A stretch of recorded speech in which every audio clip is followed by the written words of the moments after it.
everyone, I am Rebecca from ChemKnits, and today we are going to play with some plant-based fibers and fiber reactive dyes. I am so excited to properly play around with this. But before we go take a look at our cotton linen blend that we're going to dye today, I'm going to give a huge shout out and thank you to today's lab partner, Ari. Ari, thank you so much for being my lab partner for today's episode of Dyepot Weekly. Let's go take a closer look at your yarn. The specific yarn we're going to dye today is Knit Picks Cotton DK yarn. This yarn is 70% Tanguis cotton, 30% linen. And you'll notice that it has a little bit of an oatmeal color as a bare yarn. If I bring in just another random bare yarn that is mostly wool based, you can see a little bit of the color difference. This shouldn't have a huge impact in the color I want to create, but is always worth pointing out when a bare yarn starts a little bit differently from the way things typically look. I decided to pre-soak the yarn overnight in some plain tap water. Now, since this cotton linen blend is all plant-based, we will need to add soda ash at some point, so that way we can have the conditions basic enough so that way our fiber reactive dyes will react with the fibers to give us a vibrant color. However, that soak doesn't need to take a while. What will take a while is for all of the yarn to become saturated with water, and so that's why I am just setting this up in some water overnight. Now you'll notice that the first water coming out is slightly yellow. I don't know why this is. This happens sometimes more often with plant-based fibers, but it does happen with some other yarns. It's just an observation of something that's happened. I don't know if I should scour or wash the yarn with soap. That isn't something I typically do, but we're just gonna roll with it, and I'll see you tomorrow when we finish preparing this yarn to dye it. The two colors we are gonna use today are Dharma Trading Company's Fiber Reactive Dyes in Fire Red and Fuchsia Red. The fuchsia is more of a like magenta kind of primary color, I believe, and the fire red is more of a true red. I haven't played with fiber reactive dyes that much, so I haven't used either of these dyes a lot, but I'm very excited to play with them. I used these colors in another project, and I did find that the fire red does tend to break with a little bit of yellow, and the fuchsia red tends to break with a little bit of blue specks in there. So we might see some rogue yellow and blue come out when we use this powder on our cotton linen yarn, or we may not. The next day, we got a lot of color coming here. But let's go ahead and prep the water that we'll use for our soda ash bath. And to do this, I'm gonna go put on my deluxe rubber respirator mask, safety glasses, and gloves because I'm dealing with a powder. I am gonna need to get some more soda ash because I am running low. I am gonna measure out a 1/4 cup of the soda ash. Okay. A lot of directions with fiber reactive dyes are in terms of cups and pounds instead of grams and milliliters. I think that that's just because that's where the convention went. Okay, I'm going to add that there, and I'm going to come in with 4 cups, which is about 1 liter of hot tap water. I think the purpose of our hot tap water is just to help things dissolve a little bit easier, which in my experience there isn't usually too much of an issue. It'll be a little bit cloudy and then it should clear up pretty quickly as things actually dissolve. You can see it's even getting clearer and clearer right now. Now we're going to put the yarn we want to dye in there, but first I want to remove as much of the pre-soak liquid as I can. And part of the rationale for this is that I can reuse our soda ash water, and I don't want to dilute our soda ash solution too much with this. At least as best as I can. Okay. Now as I add our yarn in, we just want to get good coverage, and it is going to turn the water a little bit yellow because that's what this yarn is doing. I'm going to let it sit in here for really not that long. Enough time for me to go clean everything else up and get another container that I will use for the dyeing. I have brought over a second plastic shoebox. This is what I'm going to use to dye our yarn. Mainly because it's also the vessel I can use to let our yarn sit at room temperature for a couple of days. Now the first thing I need to do is try to squeeze out as much of this liquid as I can. We still need some liquid in here because we want our dye powders to do something to the yarn. But this soda ash mixture, I'm going to label, put a lid on it, and set it aside because if I can use it soon, then I will. My plan today is to create something speckled, but heavier speckled than what I've been doing every other time I've tried to speckle on yarn with fiber reactive dyes. And so I'm going to take this yarn and I'm sort of scrunching it here in the shoebox. The shoebox really is just a vessel for me, and I'm going to dry my hands off. And then with one color at a time, let's start with the fire red. I'm going to take it and I'm not adding little amounts of powder on.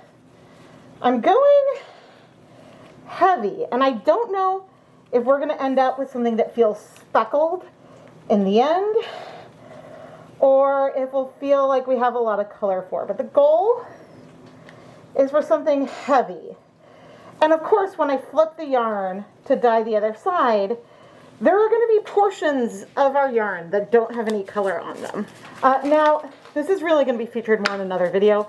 I do have a yarn mop over here. This is some 100% merino wool. It has no acid on it yet that I'm wiping the powders on. I use these same colors on a wool-based yarn, so that's what I'm doing there. Okay, that was the fire red. I'm now coming in with the fuchsia red. So because of the way things are scrunched, there are areas of the yarn already that have little to no color, and so we'll have some of this bare color on there. And then of course there's the whole other side. But with fiber reactive dyes, color spreads. And when I pick this up and manipulate it at all, color is going to spread. So we could end up with something that feels more tonal in the end. It may not feel speckled, but I am very curious with what will happen. So I have now layered this color on, and I think what I want to do is pop a lid on it and wait about 10 minutes. This is just to give time for the dyes to get a little bit of wet and sink into the fibers before I move anything around. And just to show that color really is only on that available surface of the yarn. It has not gone all the way through yet. One of the mistakes that I've made in the past with fiber reactive dyes is that I would speckle onto the yarn and then I would go steam set it. I had results once where I dyed some yarn with some fiber reactive dyes and found that steaming for 30 minutes gave pretty equivalent color results to waiting for 24 hours. So for years, I steam set my yarn. But I have since realized that steam setting the yarn is fine for some pigments. For others, it means that maybe they react with the water that's there a little faster and they rinse out and the color shifts and becomes less bright. Now, you'll note that this is also something I've seen with some acid dyes. I'm talking about you, dark navy.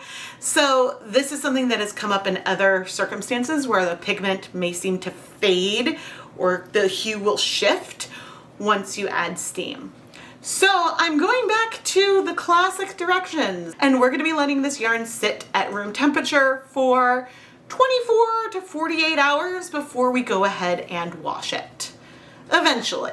First, we have to finish applying the dye. And so what happens and what we see in the finished yarn may be quite different from where we are today, where we have something that feels very speckly. I don't know how much things are gonna spread, but I'm excited to find out. All right, it's been 10-ish minutes. You know, I see some powders around the edges that have not sunk in, but actually, as I'm lifting it up, the coverage does not seem to be that bad. As we go, sort of lift and flip and move the yarn. I'm curious what's going to happen to those speckly areas that we had before. You will just have to wait and see. I have a feeling I may want to flip the skeins inside out, also to just bring a little bit more coverage. But we're going to start, and I didn't even pay attention to which color this one is. Who are you? Fuchsia red. If I can see down multiple layers, then I am trying to get the color down just for some coverage. Now these two colors are very similar, but there are definitely differences between them. The fuchsia is a little bit cooler toned. Is it fuchsia? Yeah, maybe they called it fuchsia. The fire red is a little bit warmer, which flame-like, who knows. I can foresee a lot of washing ahead of me in my future, but I don't know if waiting 10 minutes in between each color is actually something that is important. I have a feeling that I could get away with doing a little bit less. However, my goal here is for the powder to at least sink in to its spot before I move things around. And that is why we're going to go ahead and wait. I could have been doing this in a larger container of some kind. That could have been beneficial for me. I don't think I'm going to need to do more than just this last side. Ooh, this is exciting. It's hard to know exactly how many layers through the color is going to go, but if the goal is just to make sure we get some coverage, we should be pretty good soon. Ooh, I see a yellow or like orangey speckle there, which is fun. Okay, I do want my hands to be dry, or as dry as possible, before going into the powders, because ideally I won't introduce moisture into here, so that way it'll keep the dyes healthy and fresh longer. Now, the one thing with fiber reactive dyes is they can stain. It may have made more sense to do this in, say, like my catering steam pan or something, but as I said, they stain. I have marks in my stainless steel pan from using fiber reactive dyes with soda ash in there, and months later those stains have not come off, and multiple projects later. So that is just worth noting. I feel like if I had used this much color on, oh my gosh, on wool, this could have, we're not quite at the oops that I had one year where I had way too much color on one of my first ever speckle attempts. But we're not that close to it. But I think we are pretty good. And I think that this is the view of the yarn that we are gonna last see before we come back after a couple of days. Because I don't think I'm gonna move it and add any more color. I think this is it. So I'm going to place this cover on, which is not particularly sealed, but I'm going to set it in an out-of-the-way spot on top of, say, like a brown paper bag or something. So that way, as I remove my mask, if there's any powder on the outside edge, it won't stain anything. But I'll see you in a couple of days. Editing Rebecca's gonna have to take a look at the dates of the footage because it's been a week. Ooh, these have blown out. But we got some good specklies. Oh, there is a chance, and I'm really hoping that we have some beautiful, vibrant speckles on here. Now, you'll notice there's some dye on my gloves. Fiber reactive dyes. I'm going to add some now. Try to avoid some back staining. And I'll set this guy aside. Fiber reactive dyes on cotton do not exhaust completely. And so I like to wear gloves when I am washing the excess dye out. Ooh, that's so pretty. Ooh, you can see some yellows in there. So that way I don't stain my skin. Now, over time, I did notice some dye move around the outside. And so I was very curious to know if we would end up with a big patch of solid color on the bottom, but it didn't look like that happened. I'm going to increase the temperature. We started cold. Where is my zip tie? Because I don't want to tangle the yarn. I could be using a bigger basin, but why not use the one we started with? Now, the reason why we're seeing so much color come off is because in the presence of soda ash, the fiber reactive dyes can react with water.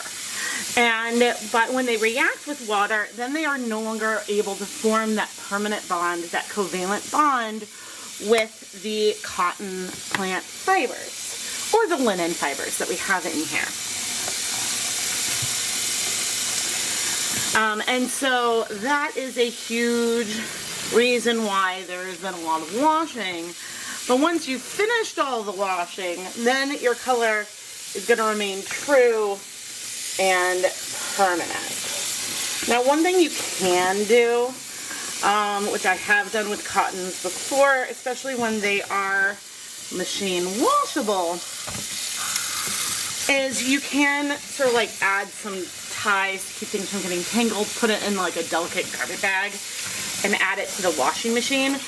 I don't think that is what I'm going to be doing today, but let me go ahead and keep washing this. I did add what felt like so much dye on top, and we'll see how much longer I'm at this rinsing. I do want it noted that I used these exact colors on a wool alpaca blend and had no color bleeding, or almost no color bleeding.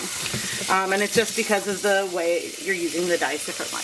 Eventually I added some Synthropol and let things soak. But I figured I'd give a couple more notes as we waited. Me waiting about a week for this to set at room temperature in a cold winter kitchen isn't absolutely necessary. I have a feeling that we would have had our maximal color payoff after just a couple of days, but the extra time isn't going to hurt things. Sometimes I leave tie-dye t-shirts outside with the heat from the summer for about a week, and so that can happen. The only concern you might have is that the colors could spread and bleed a little bit, but that's not a problem for me.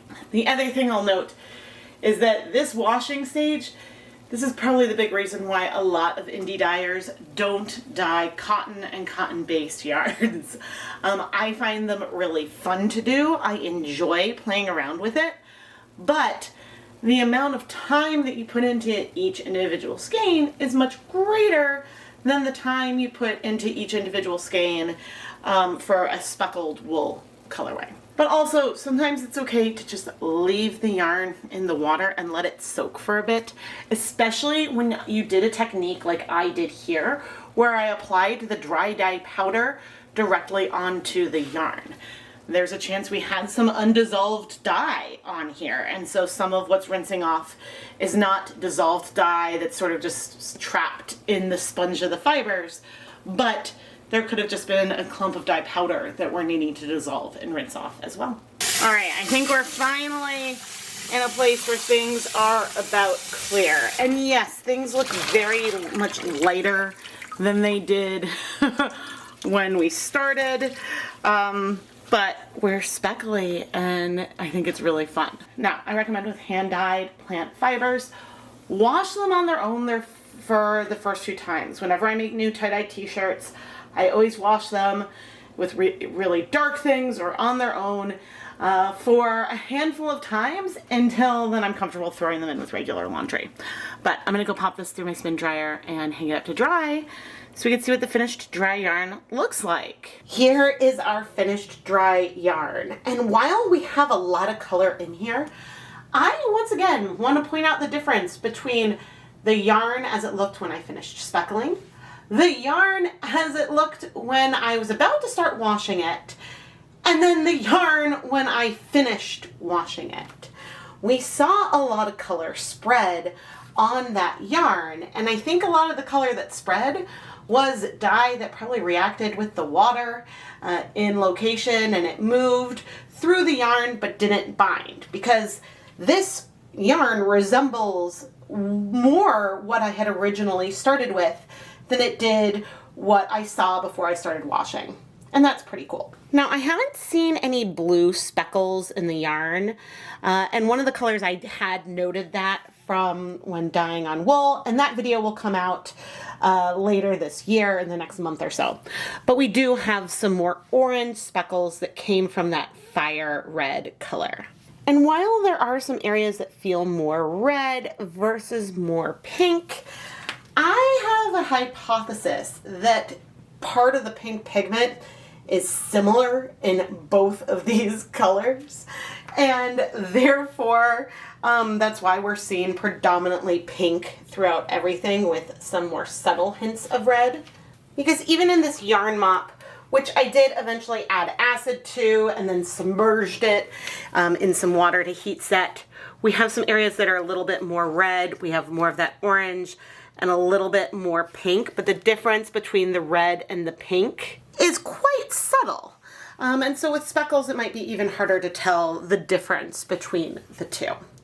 But again, I'll talk more about this in another video. I just figured they are different colors, and I wanted to show that. Ari, thank you so much for being my lab partner for today's episode of Dyepot Weekly.